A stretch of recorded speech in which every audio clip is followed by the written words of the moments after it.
ഈ memorial for the lost sky എന്നുള്ളതാണ് ഈ ശില്പത്തിൻ്റെ ടൈറ്റില്.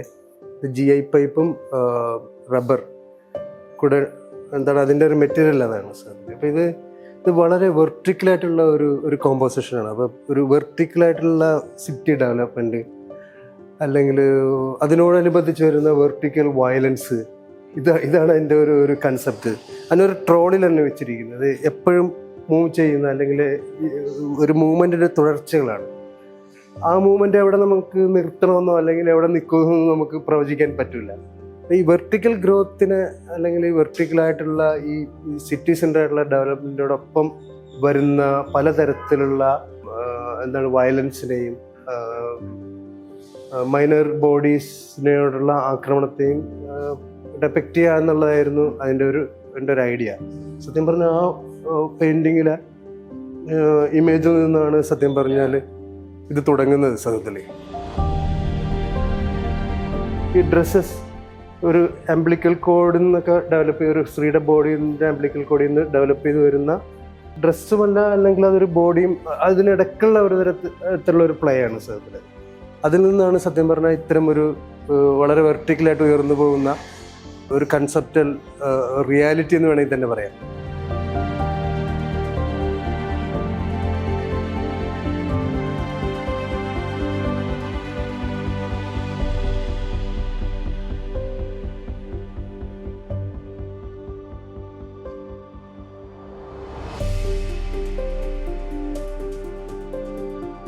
വളരെ ഗ്രാജുവലായിട്ടും വളരെ ശ്രദ്ധയോടെയും ഡെവലപ്പ് ചെയ്ത് കൊണ്ടുവന്നിട്ടുള്ള ഒരു പൊളിറ്റിക്കൽ സിറ്റുവേഷൻ്റെ വെറുപ്പിൻ്റെ ഉള്ളിലാണ് നമ്മൾ വർക്ക് ചെയ്യുന്നത്.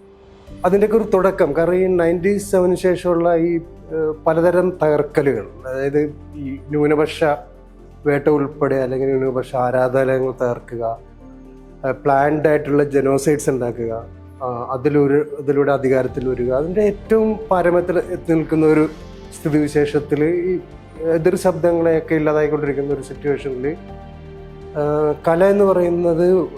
കലാപ്രവർത്തനം എന്ന് പറയുന്നത് അതിസൂക്ഷ്മവും പ്രൊപ്പഗണ്ട തലത്തിലേക്ക് വഴുതി പോകാത്ത രീതിയിലുള്ള ഒരു പൊയറ്റിക് വേൾഡ് കാത്തുസൂക്ഷിക്കുകയും അതിലൂടെ മാനുഷികാംശങ്ങളെ പ്രോജ്വലിപ്പിക്കുകയും ചെയ്യേണ്ടുന്ന ഒരു കാലഘട്ടത്തിലാണ് കടന്നു വരുന്നത്. അപ്പോൾ തീർച്ചയായിട്ടും അത് വല്ലാത്തൊരു പ്രതിസന്ധിയും, ഞാൻ ഭയം എന്നൊന്നും ഞാൻ അതിനെ വിളിക്കുന്നില്ല, പക്ഷേ ഈ ഭാഷാപരമായ അനവധി ചാലഞ്ചസ് ഉണ്ട്. കാരണം ഭാഷാപരമായ ചാലഞ്ചസ് എന്ന് പറയുമ്പോഴേക്കും നമുക്ക് ചരിത്രപരമായിട്ട് ഇതിനെ പരിഹരിക്കാൻ പറ്റുന്ന ധാരാളം ബിംബങ്ങൾ നമ്മുടെ കൾച്ചറിൻ്റെ ഉള്ളിലുണ്ട്. അതിലൂടെ മാത്രം പരിഹരിക്കാൻ പറ്റുന്ന ഒരു കാര്യമല്ല. കാരണം എന്ന് പറഞ്ഞാൽ ഒരു വലിയ ജനസമൂഹത്തിൻ്റെ സാംസ്കാരികവും ചിന്താപരവും രാഷ്ട്രീയപരവുമായിട്ടുള്ള അതിൻ്റെ ഒരു പൊയറ്റിക് സ്പേസിനെ, അതിൻ്റെ പ്രതിഷേധത്തിൻ്റെ കാവ്യാത്മക ഇടങ്ങളെ കൊണ്ടുവരേണ്ട ഒരു ഉത്തരവാദിത്വം ഈ കലാകാരനുണ്ട് സത്യത്തിൽ. അപ്പം അതുകൊണ്ട് തന്നെ എന്നെ സംബന്ധിച്ചുള്ള എൻ്റെ ഒരു പ്രാക്ടീസ് അത്തരം ബിംബങ്ങളെ മാറ്റി നിർത്തിക്കൊണ്ട് കൂടുതൽ പ്രതിസന്ധിയിലേക്ക്, അതായത് നിഷ്കാസിതമായിട്ടുള്ള ഒരു സമൂഹത്തെ എങ്ങനെ വരയ്ക്കും എന്നുള്ളതാണ് ഞാൻ നേരിടുന്ന വലിയൊരു ഭാഷാപരമായിട്ടുള്ള സാധ്യതകളും പ്രതിസന്ധിയും.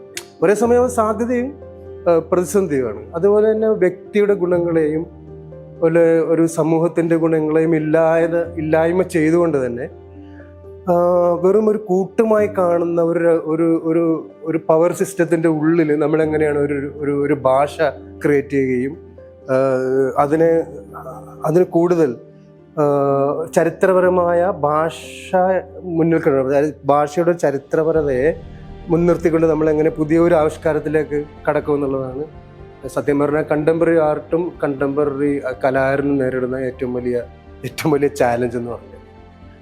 ഇപ്പം നോർത്തിലൊക്കെ യാത്ര ചെയ്യുമ്പോഴേക്കും എൻ്റെ പല സുഹൃത്തുക്കളും ഇപ്പോൾ പറയാറുണ്ട്, ഇപ്പോൾ സക്കീർ ഹുസൈൻ എന്ന് പറയുന്ന ഒരു പേര് വെച്ചിട്ടോ അല്ലെങ്കിൽ വേറെ ഏതെങ്കിലും ഒരു മുസ്ലിം നെയിം വെച്ചിട്ടോ യാത്ര ചെയ്യാൻ വളരെയധികം ബുദ്ധിമുട്ടുണ്ട്. കാരണം എനിക്കൊരു പക്ഷേ ഞാനത് ഈ വളരെ മോശമായിട്ട് പറയല്ലോ, ഒരു പക്ഷേ ഈ കോൺഗ്രസ് ഗവൺമെൻറ് ഭരിച്ച സമയത്തൊക്കെ ഞാനിവിടെ വധേരയിലൊക്കെ എക്സിബിറ്റ് ചെയ്യുന്നത്, ന്യൂഡൽഹി വധേരയില പ്രധാനപ്പെട്ട ഗാലറി ഇന്ത്യയിലെ. അവിടെ എത്ര സ്വതന്ത്രമായിട്ടായിരുന്നു ഞാൻ യാത്ര ചെയ്തിരുന്നത്, എത്ര സ്വതന്ത്രമായിട്ടാണ് പല മൊണമെൻറ്റുകൾ, ഇപ്പോൾ മുഗൾ മൊണമെൻറ്റുകളൊക്കെ പോയി കാണുന്നത്, എത്ര സ്വതന്ത്രവും എത്ര രസകരമായിട്ടായിരുന്നു അനുഭവം. പക്ഷേ എനിക്ക് തോന്നുന്നില്ല ഇപ്പം എനിക്ക് അവിടെ പോയിട്ട് അത്ര സ്വതന്ത്രമായിട്ട് യാത്ര ചെയ്യാൻ പറ്റും എന്നുള്ളതിനെ കുറിച്ചൊക്കെ എനിക്ക് വലിയ ആശങ്കകളുണ്ട് സത്യത്തിൽ. പക്ഷെ അവിടുത്തെ അവരുടെ സാധാരണ മനുഷ്യരുടെ ഒരവസ്ഥ എന്തായിരിക്കും, ഇത്തരം ഈ മൈനോറിറ്റി കമ്മ്യൂണിറ്റിയിൽ നിന്നോ അല്ലെങ്കിൽ ദളിത് കമ്മ്യൂണിറ്റിയിൽ നിന്നോ വരുന്ന ആൾക്കാർ ദൈനംദിന ജീവിതത്തിൽ അനുഭവിക്കുന്ന പ്രതിസന്ധി ഇതിലും വലിയൊരു രൂക്ഷമായിരിക്കും എന്ന് എനിക്ക് തോന്നുന്നത്. കാരണം വല്ലാത്ത രീതിയിൽ ഇപ്പം ബുൾഡോസറൊക്കെ വന്നിട്ട് കേസിലൊക്കെ കുടുക്കിയിട്ട് വീടുകൾ പൊളിച്ചു കളയുക എന്നൊക്കെ പറയുന്ന പരിപാടി നടക്കുന്നുണ്ട്.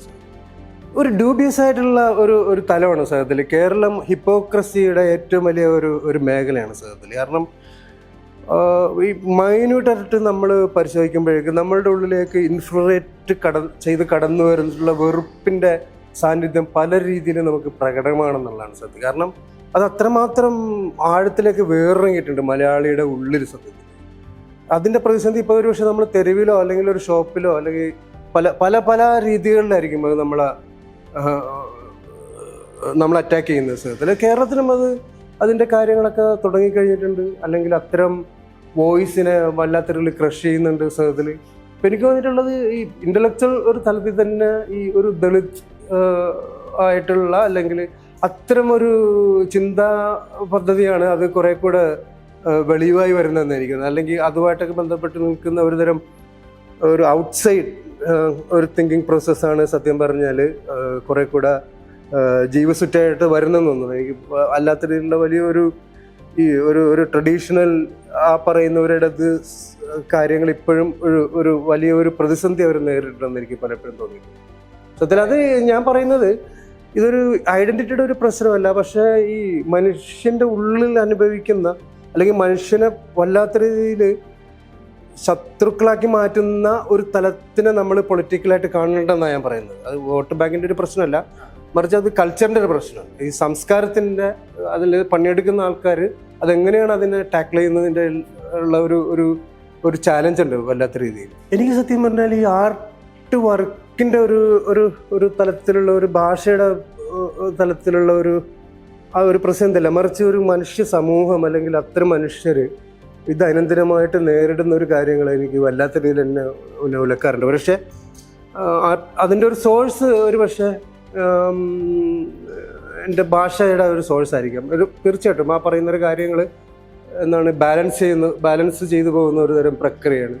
എൻ്റെ ഉറക്കം കിടത്താറുണ്ട് പലപ്പോഴും. ഭയങ്കര ഒരു പ്രതിസന്ധി നേരിടും, പ്രത്യേകിച്ച് ഭയങ്കര വല്ലാത്ത രീതിയിലുള്ള ഒരു വിഷമം തോന്നാറുണ്ട് സത്യത്തിൽ. അത് എങ്ങനെ നമ്മൾ ഫർദർ മുന്നോട്ട് പോകും എന്നൊക്കെയുള്ള വലിയൊരു പ്രതിസന്ധി തോന്നാറുണ്ട് സത്യത്തിൽ. ഇപ്പോൾ ഈ മുഹമ്മദ് ദാർവിഷിൻ്റെ കഥയല്ലേ, where should the birds fly എന്നൊക്കെ പറയുന്ന കവിതകളുണ്ടല്ലോ. അപ്പം അതിനകത്ത് പറയുന്നത് വെച്ചാൽ ഒരു ഗോതമ്പോണിയാണെങ്കിൽ എങ്കിലും മതി, അത് യന്ത്രത്തിൽ കിടന്നോ അല്ലെങ്കിൽ മനുഷ്യൻ്റെ ഈ കാൽപാദത്തിൻ്റെ ഭൂമിയുടെയും ഇടയിൽ ഞെരിഞ്ഞ് പോകുന്ന ഇതിനേക്കാളും കുറെ കൂടെ ആശ്വാസം തരുന്ന ഒരു പ്രവൃത്തിയാണ് എന്ന് പറയുന്ന ഒരു രീതിയുണ്ട്. അത് ഈ ലാസ്റ്റ് സ്കൈ എന്നൊക്കെ പറയുന്ന ഒരു കൺസെപ്റ്റ് ഉണ്ടല്ലോ. കാരണം ഈ ആകാശം അടച്ചു കളയുന്ന രീതിയിലുള്ള ഒരു തടവറ, ഇതിനെക്കുറിച്ചൊക്കെ മുഹമ്മദ് ദർവിഷ് പറയുന്നുണ്ട് കവിതയിൽ സത്യത്തിൽ. അത് അത്തരമൊരു അനുഭവമുണ്ട് സത്യത്തിൽ. അത്തരമൊരു അനുഭവത്തിൽ കൂടെ തന്നെയാണ് നമ്മൾ കടന്നു പോകുന്നത് സത്യത്തിൽ.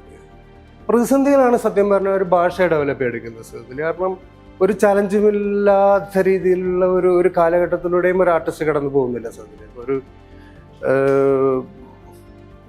ഒരു രാഷ്ട്രീയം എന്ന് പറയുന്നത് എനിക്ക് എന്നെ സംബന്ധിച്ചോളം ഒരിക്കലും ഒരു പ്രൊപ്പഗണ്ട ചെയ്യുന്നതല്ല. അല്ല ഒരു പ്രൊപ്പഗണ്ട ആയിട്ടുള്ള ഇമേജ് എടുത്ത് സ്ഥാപിക്കുക, അതിനെ കൂടുതൽ എലാബറേറ്റ് ചെയ്യുക എന്നുള്ളതല്ല. കാരണം ഹിസ്റ്ററി വല്ലാത്ത രീതിയിൽ ഉറഞ്ഞുകൂടി നിൽക്കുന്ന ഒരു ഇമേജ് എടുത്ത് വെക്കുന്നതിനേക്കാളും എനിക്ക് വലിയ താല്പര്യം ഒരു തലകൊത്തി വീഴുന്ന ഒരു വീടാണ് വരയ്ക്കുക.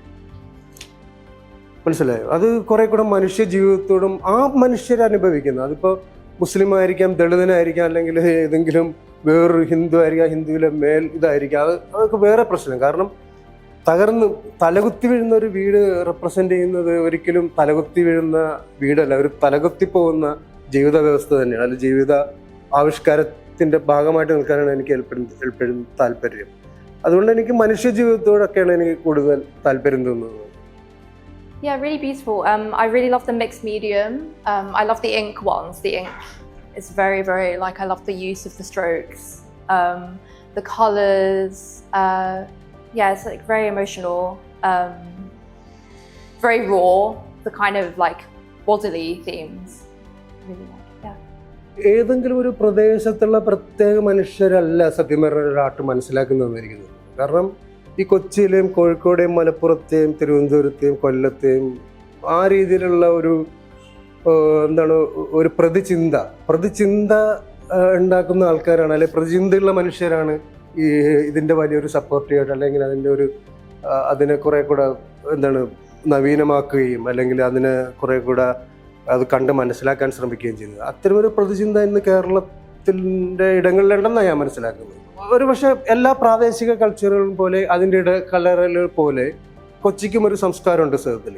പക്ഷെ അത് എന്താണ് ഭയങ്കരമാണെന്നോ അല്ലെങ്കിൽ അത് അത്തരം അങ്ങനെയല്ല, പലതരത്തിലുള്ള സംസ്കാരത്തിൻ്റെ ഒരു കൂടിച്ചേരലാണ് സത്യം പറഞ്ഞാൽ. നമ്മുടെ കേരളത്തിലെ ഓരോ ഗ്രാമങ്ങളും ഓരോ സിറ്റികളും അതെപ്പോഴും പലതരത്തിൽ. ഇപ്പോൾ മൈഗ്രൻ്റ് ആയിട്ടുള്ള ആൾക്കാർ വരുമ്പോഴേക്കും അതിന് വേറൊരു കൾച്ചർ തരുന്നു, അതിൻ്റെ വേറൊരു പോക്കറ്റ് വികസിക്കുന്നു, വേറൊരു ഇടങ്ങൾ വികസിക്കുന്നു, വേറൊരു തരം ഭാഷ ഉണ്ടാകുന്നു. അവരുടെ ന്യൂ ജനറേഷൻ വരുമ്പോഴേക്കും അവരുടെ കുട്ടികൾ പലതരത്തിലുള്ള സങ്കര സംസ്കാരത്തിലേക്ക് വരുന്നു. നമ്മൾ ഇംപ്രൂവ് ചെയ്യുന്നു, നമ്മൾ അങ്ങോട്ട് കൊടുക്കുന്നു. I think they represent portraits of different people, but it's very on a deep level. Like we don't see their skin, but we kind of see what's behind their skin through artists' eyes. And I think everybody would see something different by looking at them. I see a lot of pain represented in a very beautiful way. Yeah. With the heart, like there's a lot of the organ, the heart around the paintings. And for somehow they all connect to each other, but they're also separate from one another. It's like us. Yeah. You know? സത്യം പറഞ്ഞാൽ ഞാൻ ഇവിടെ 1997 ഈ ദ്രവീഡി art gallery ആദ്യം തുടങ്ങുമ്പോഴേക്കും ഈ TM Shihab എന്ന് പറഞ്ഞ poet അയാളാണ് വിളിച്ചിട്ട്, ഞാൻ പരിപാടി പഠിക്കുന്നത്. അപ്പോൾ എനിക്കൊരു കത്ത് വരുന്നു, ഒരു പോസ്റ്റ് കാർഡ്. കാരണം അന്ന് നമുക്ക് ഫോണൊന്നും ഇല്ല, മൊബൈൽ ഫോണൊന്നും ഇല്ല, വേറൊരു യുഗമാണത്. നട്ട്ഷെൽ എന്നൊക്കെ പറയാൻ. ഇയാളെ എനിക്കൊരു പരിചയമില്ല. ഞാനൊരു ഗാലറി തുടങ്ങുന്നുണ്ട്, എക്സിബിറ്റ് ചെയ്യണം. അപ്പം ഞാൻ എന്താണ് നിങ്ങൾ ഉദ്ദേശിക്കുന്നത്? കാരണം ബറോഡ പോലുള്ള ഒരു സ്ഥലത്തുള്ള ഡിസ്കോഴ്സ് വേറെയാണ്. അതിൻ്റെ എക്സിബിഷൻ എന്നൊക്കെ പറഞ്ഞാൽ വേറൊരു തരത്തിലുള്ള ഒരു ആലോചനയും വേറൊരു ഒരു കൺസെപ്ച്വൽ പദ്ധതിയൊക്കെയാണ് സത്യം പറഞ്ഞാൽ. അത് വേറൊരു സീരിയസ് ആർട്ട് പ്രാക്ടീസിൻ്റെ ഒരു സ്ഥലമാണ്. ഇവിടെ അങ്ങനെ അന്ന സമയത്ത് അങ്ങനെ ഒരു ആർട്ട് പ്രാക്ടീസ് നടക്കുന്നുണ്ട്. എനിക്ക് നമ്മുടെ കുറച്ച് സുഹൃത്തുക്കൾ, ഇപ്പോൾ ജ്യോതികുമാർ പോലുള്ള ആൾക്കാരൊക്കെ വർക്ക് ചെയ്യുന്നുണ്ട് അതിനകത്ത്. അതുപോലെ ഞാൻ സമ്മതിക്കുക, അയാളാണ് എൻ്റെ ആദ്യത്തെ വൺമാൻ ഷോ നടത്തുന്നത്. 1997 ഫ്രാഗ്മെന്റ്സ് ഫ്രം ദ ഡിവാസ്റ്റേറ്റഡ് ലാൻഡ് എന്ന പേരുള്ള ഒരു എക്സിബിഷൻ അയാളാണ് സംഘടിപ്പിക്കുന്നത്. പക്ഷെ അത്തരം ചരിത്രങ്ങളുണ്ടല്ലോ, ഇപ്പം ദ്രവീഡിയ അല്ലെങ്കിൽ അങ്ങനെ അത്തരം വരുന്ന ഇപ്പം കാശിയൊക്കെ വരുന്നൊരു അതൊക്കെ സത്യം പറഞ്ഞാൽ ഈ ചരിത്രത്തിൽ നിന്നും, അതായത് ഈ മെയിൻ സ്ട്രീമായിട്ടുള്ള ഒരു ജേർണലിസ്റ്റിക് ഹിസ്റ്ററി എന്നത് മാറിപ്പോയിട്ടുണ്ട്. പ്രത്യേകിച്ച് ദ്രവീഡിയ, TM ഷിഹാബ് പോലുള്ള ആൾക്കാർ വല്ലാത്ത രീതിയിൽ നിഷ്കാസിതരായിട്ടുണ്ട്. അതിൻ്റെ റീസൺ എന്താണെന്ന് നമുക്ക് നമ്മളുടെ ഈ സൊസൈറ്റിയുടെ ഉള്ളിൽ, പ്രത്യേകിച്ച് കലയുടെ ഉള്ളിലൊക്കെയുള്ള ഒരു തരം വരേണ്യതയുണ്ട് സാർ.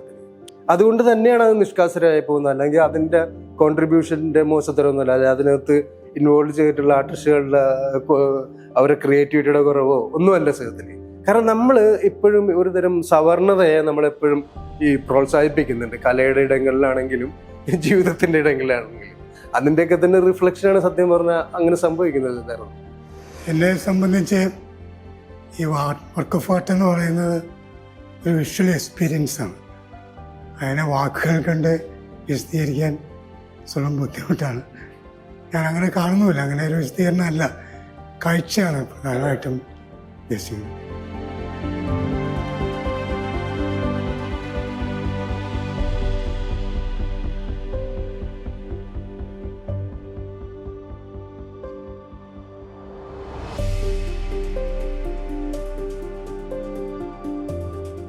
ഇപ്പം ഇതിൻ്റെ ടൈറ്റില്, ഈ 6 വർക്കിൻ്റെ ഈ 6 പീസിൻ്റെ ടൈറ്റിൽ തന്നെ ഈ പ്രൊമോണിഷൻസ് ഓഫ് ഒബ്ലിറ്ററേഷൻ എന്നാണ് സാറിന്.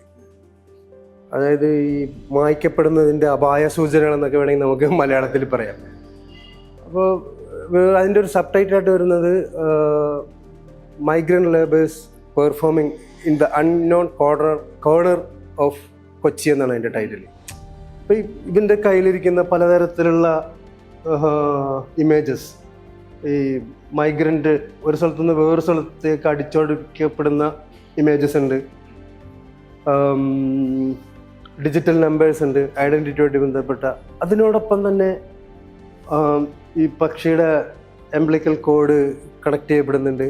അപ്പോൾ ഏതെങ്കിലും ഒരു ഒരു ഒരു മനുഷ്യരുടെ മാത്രം ഒരു പ്രതിസന്ധി ആയിട്ടല്ല ഞാൻ ഈ എൻ്റെ വർക്കിനെ കാണുന്നത്. ഒരു ജീവിവർഗത്തിൻ്റെ ഒരു ടോട്ടൽ അതിൻ്റെ ഒരു വേറൊരു തരത്തിലുള്ള ഒരു സമഗ്രത, ആ സമഗ്രതകൾക്ക് പറ്റുന്ന പരിക്കുകൾ, ആ സമഗ്രതയുടെ ശരീരത്തിന് കിട്ടുന്ന വലിയ അടികളും ആഘാതങ്ങളും, അതിന് കിട്ടുന്ന മുറിവുകൾ, അതിൻ്റെ ചരിത്രബോധത്തെ തകർത്ത് കളയുന്ന ഇടപെടലുകൾ, ഇതൊക്കെയാണ് ഞാൻ സത്യം പറഞ്ഞാൽ എൻ്റെ വർക്കിൽ കൊണ്ടുവരാൻ ശ്രമിക്കുന്നത്. അപ്പോൾ ഒരു പ്രതിസന്ധിയെ ഞാൻ ഒരിക്കലും ഒരു സൊല്യൂഷനായിട്ടല്ല എൻ്റെ വർക്ക് വെക്കുന്നത്. ആ പ്രതിസന്ധി അനുഭവിക്കുന്ന മനുഷ്യരോടൊപ്പമാണ് എൻ്റെ ഭാഷ നിൽക്കുന്നത് എന്നുള്ള. ആ പ്രതിസന്ധിക്ക് എന്താണ് പരിഹാരമെന്ന് എനിക്കറിയില്ല, പക്ഷെ ആ പ്രതിസന്ധിയുടെ ഒപ്പം ഞാനുണ്ട് എന്നുള്ളതാണ്. ഇപ്പോൾ ഈ ബോറസിൻ്റെ കഥ വായിക്കുമ്പോൾ ഈ ലോട്ടറി ഇൻ ബാബിലോൺ എന്ന് പറയുമ്പോഴേക്കും ലോട്ടറി ടിക്കറ്റാണ്. പക്ഷെ ലോട്ടറി ടിക്കറ്റ് എടുത്താലും എടുത്തില്ലെങ്കിലും ഒന്നെങ്കിൽ ശിക്ഷ അനുഭവിക്കേണ്ടി വരും. നിങ്ങൾ ലോട്ടറി അടിച്ചാൽ തന്നെ അതിന് ധാരാളം നിയമവശങ്ങളുണ്ട് അതിൻ്റെ പണം കിട്ടാൻ. അപ്പോൾ അങ്ങനെ അതിരൂക്ഷമായിട്ടുള്ള പ്രതിസന്ധികളിലൂടെ കടന്നു പോകുന്ന ഒരു തരം കോർപ്പറേറ്റ് സ്ഥാപനങ്ങളുടെ ഒരു തരം കെണികളാണ് സത്യത്തിൽ നമ്മൾ. അപ്പോൾ എന്നെ എപ്പോഴും ഭയങ്കരമായിട്ട് ഞാൻ എപ്പോഴും ആവർത്തിച്ച് വായിക്കുന്ന ഒരു കഥയാണ് ലോട്ടറി ഇൻ ബാബിലോൺ. ഭയങ്കര ഇൻസ്പിറേഷൻ കിട്ടാൻ വേണ്ടി. അത്തരമൊരു അവസ്ഥ നമ്മുടെ ജീവിതത്തിലുണ്ടെന്ന് എനിക്ക് എപ്പോഴും തോന്നിയിട്ടുണ്ട്. ഈ ലോട്ടറി എടുക്കാത്തവർക്ക് ശിക്ഷ കിട്ടുക, അതായത് ലോട്ടറി നിർബന്ധമാക്കുക എന്നൊക്കെ പറയുന്ന രീതിയിലുള്ള ഒരു കഥയാണ് സത്യത്തിൽ ലോട്ടറി ഇൻ ബാബിലോൺ എന്ന് പറയുന്നത്. എനിക്ക് തോന്നുന്നു ഇപ്പോൾ ഏതൊരു മനുഷ്യന് എവിടെയും നിന്ന് വർക്ക് ചെയ്യാൻ പറ്റുന്ന ഒരു സ്ഥിതിവിശേഷമുണ്ട്. പക്ഷേ നിങ്ങളുടെ ഒരു റൂട്ടിൽ നിങ്ങൾ വേറൊരു സ്ഥലത്ത് പോയി നിൽക്കുമ്പോഴേക്കും നിങ്ങളുടെ ദൈനംദിന ജീവിതത്തിൽ നിങ്ങൾ നേരിടേണ്ടി വരുന്ന ഒരു കാര്യത്തെ, നിങ്ങളുടെ ഒരു സ്പേസിൽ നിൽക്കുന്ന ഒരു കാര്യത്തെ നിങ്ങൾ എങ്ങനെയാണ് അഭിസംബോധന ചെയ്യാൻ പറ്റുക എന്നുള്ളത് വലിയൊരു പ്രശ്നമാണ്. പക്ഷെ ഒരു ഇന്ത്യ പോലുള്ളൊരു സ്ഥലത്ത് അത് സാധ്യമാണ്. ഇപ്പോൾ കേരളത്തിൽ നിന്ന് ബോംബെ പോവുക, അല്ലെങ്കിൽ ബോംബെയിൽ നിന്ന് ഡൽഹി പോവുക എന്ന് പറയുന്നതൊക്കെ ശരിയാണ്. പക്ഷെ വേറൊരു ഇന്ത്യ വിട്ടുള്ള ഒരു സ്ഥലത്തെ പ്രാക്ടീസ് എന്താണ്, അവിടെ എന്തുതരം കൾച്ചറൽ പ്രതിസന്ധികളാണ് നേരിടുന്നത്. ഒരു പക്ഷേ ഈ ശ്രീലങ്കൻ മൈഗ്രൻസിനോ അല്ലെങ്കിൽ ഈ ഫ്രഞ്ച് ഫുട്ബോളേഴ്സ്, ഇപ്പോൾ അവർ ഇതെടുത്തു കഴിഞ്ഞാൽ നമുക്കറിയാം ഈ ആഫ്രിക്കൻ അല്ലെങ്കിൽ മൊറോക്കൻ എന്നൊക്കെ വരുന്ന പലതരത്തിലുള്ള ഒരു അൾജീരിയ എന്നൊക്കെ സിദാനെ പോലുള്ള ആൾക്കാരൊക്കെ, അല്ലെങ്കിൽ യങ്സ്റ്റർ ഇപ്പോൾ കാമറൂൺ, ഈ എംബപ്പെ തുടങ്ങിയവർക്ക്, അതൊക്കെ വേറൊരു തരം ഹിസ്റ്ററി ഉണ്ട്, അവരുടെ ഒരു തരം മൈഗ്രേഷൻ്റെ ഹിസ്റ്ററി ഉണ്ട്. പക്ഷെ ഇവിടെ സമയത്തോളം ഈ ഒരു പ്രതിസന്ധി, നമ്മളുടെ പലതരത്തിലുള്ള സാംസ്കാരിക പ്രതിസന്ധി, രാഷ്ട്രീയ പ്രതിസന്ധി, വ്യക്തിപരമായ പ്രതിസന്ധിയൊക്കെ അഡ്രസ്സ് ചെയ്യുന്നതിൽ എങ്ങനെയാണ് നമുക്ക് നമ്മളുടെ ഒരു സ്ഥലം വിട്ട് പോയിട്ട് ചെയ്യാൻ പറ്റുക എന്നുള്ളത് എൻ്റെ സമയത്തോളം വലിയൊരു ചോദ്യം. പിന്നെ വേറൊരു കാര്യം എന്ന് പറഞ്ഞാൽ, ഇന്നത്തെ ലോകം എന്ന് പറയുന്നത് ഇൻഫർമേഷൻ്റെയും അല്ലെങ്കിൽ ലോകത്ത് എന്താണ് സംഭവിക്കുന്നതിനെ കുറിച്ചും ഈ ദൃശ്യമാധ്യമങ്ങൾ അല്ലെങ്കിൽ നമ്മൾ പറയുന്ന മെയിൻ സ്ട്രീം മാധ്യമങ്ങളെക്കാൾ കൂടുതൽ വിവരങ്ങൾ നമുക്കിന്ന് മൊബൈൽ ഫോണിലൂടെയും റീലിലൂടെയും ഒക്കെ വ്യാപിക്കുന്നുണ്ട് സാർ. അപ്പോൾ ഇപ്പോൾ ഈ ഒരു തൊഴിൽ എന്ന് പറയുന്ന കാര്യം, ഇപ്പം നേഴ്സസ് ഇഷ്ടം പോലെ പോയിട്ട് വിദേശത്ത് നിന്ന് വർക്ക് ചെയ്യുന്നുണ്ട്. അവർക്കൊരു അപകടം പറ്റുമ്പോഴേക്കും അല്ലെങ്കിൽ അവരുടെ മേളിൽ എന്തെങ്കിലും ഒരു ബോംബ് വീഴുമ്പോഴേക്കും നമുക്കും നമ്മളുടെ ഒരു പ്രതിസന്ധിയായിട്ട് മാറുന്നുണ്ട് സാർ. എനിക്കത് കേരളത്തിൻ്റെ ഒരുതരം ഒരു ഇഗാലിറ്റേറിയൻ മാത്രമല്ല, മറിച്ച് ഒരു വളരെ വിശാലമായിട്ടുള്ള ലോകവീക്ഷണം സ്വരൂപിച്ചെടുത്തതിൻ്റെ കൂടെ ഒരു ഘടകം നമ്മൾ കൊണ്ടു നടക്കുന്നുണ്ട് നമ്മുടെ ഉള്ളിൽ. കാരണം നമ്മുടെ ഒരു ബോധത്തെ പല സമയത്ത് നിർണയിച്ചിട്ടുള്ളതും ഇപ്പോഴും നമ്മൾ നോക്കുന്നത് അങ്ങനെയുള്ള കാര്യങ്ങൾ തന്നെയാണ്. ഇപ്പം ഫ്രാങ്ക്ഫർട്ട് സ്കൂള് അല്ലെങ്കിൽ ചിന്താപതി തിയോഡർ അഡോണോ തുടങ്ങിയ ആൾക്കാരുടെ ചിന്താപതി, നമ്മൾ വാട്ടർ ബെഞ്ചമിൻ തുടങ്ങിയ ആൾക്കാരൊക്കെ ഇപ്പോഴും നമുക്ക് നോക്കേണ്ട കാര്യങ്ങളുണ്ട്. ഈ ഇടതുപക്ഷ ചിന്താ പദ്ധതി ഇപ്പോഴും എനിക്ക് തോന്നുന്നു കേരളത്തിൽ വലിയൊരു മുന്നോട്ട് പോകാൻ പറ്റാത്ത രീതിയിലുള്ള അതിൻ്റെ ക്രിയേറ്റീവായിട്ടുള്ള വല്ലാത്തൊരു ബ്ലോക്കിലാണ് വാസ്തവത്തിൽ. ആ ബ്ലോക്ക് എന്ന് പറയുന്നത് അധികാരമായിട്ട് ബന്ധപ്പെട്ടിട്ടുള്ള ഒരു ചിന്താ പദ്ധതി കൂടുതൽ മുന്നോട്ട് പോകുന്ന ഒരു ക്രിയേറ്റീവ് പദ്ധതിയെ ബ്ലോക്ക് ചെയ്യുന്നതുകൊണ്ടാണ്. കാരണം അത് അധികാരമാണ്. ഈ സംഘർഷങ്ങൾ എപ്പോഴും ഉണ്ടായിട്ടുണ്ട്. ഇപ്പോൾ മിലൻ കുന്ദരയോ അല്ലെങ്കിൽ ഈ കാഫ്ക തുടങ്ങിയ ആൾക്കാർ എഴുതുമ്പോൾ പോലും ആ സമയത്ത് ഉള്ള ഒരു എസ്റ്റാബ്ലിഷ്മെൻറ്റ് ഏറ്റവും പുരോഗമനം എന്ന് പറയുന്നതിന് എതിരായിത്തീരുന്ന, കാരണം അതിനെ ഡിസെൻഡ് ചെയ്യുന്നത് എപ്പോഴും ആർട്ടിസ്റ്റുകൾ സൂക്ഷിക്കുന്ന ഒരു പരിപാടിയാണ് സാർ. അപ്പോൾ എത്രയോ ആൾക്കാർക്ക് പല അധികാര വ്യവസ്ഥയിൽ നിന്നും പുറത്ത് പോയിട്ട് അവർ നാട് വിട്ട് പോയിട്ടുണ്ടായിരുന്നു. എത്ര കലാകാരന്മാർ അത് ചെയ്തിട്ടുണ്ട്. പക്ഷേ എൻ്റെ ഒരു സുഹൃത്ത് അതിനെക്കുറിച്ചുള്ള വലിയൊരു ആർഗ്യുമെൻ്റൊക്കെ ഉണ്ടായിരുന്നു ഒരു സംഭാഷണത്തിൽ. കാരണം നമ്മൾ പെട്ടെന്ന് ആക്രമിക്കപ്പെടില്ല എന്നുള്ള ഒരു വിശ്വാസം തരുന്നുണ്ട് സാധനത്തിൽ. അത് ഇടതുപക്ഷത്തിന് മാത്രമല്ല, ഇതിൻ്റെ ഇപ്പോഴും ഒരു അണ്ടർ കറൻ്റായിട്ട് പോകുന്ന ഒരു പൊളിറ്റിക്കൽ കോൺഷ്യസ്നെസ്സിൻ്റെ കൂടെ ഒരു തലം ഇതിനകത്തുണ്ടെന്നാണ് എനിക്ക് തോന്നുന്നത്. അതിപ്പോഴും പോയിട്ടില്ലെന്ന് തോന്നുന്നു. പക്ഷെ അത് ദുർബലമായിക്കൊണ്ടിരിക്കുകയാണെന്ന് ഞാൻ പറഞ്ഞത്.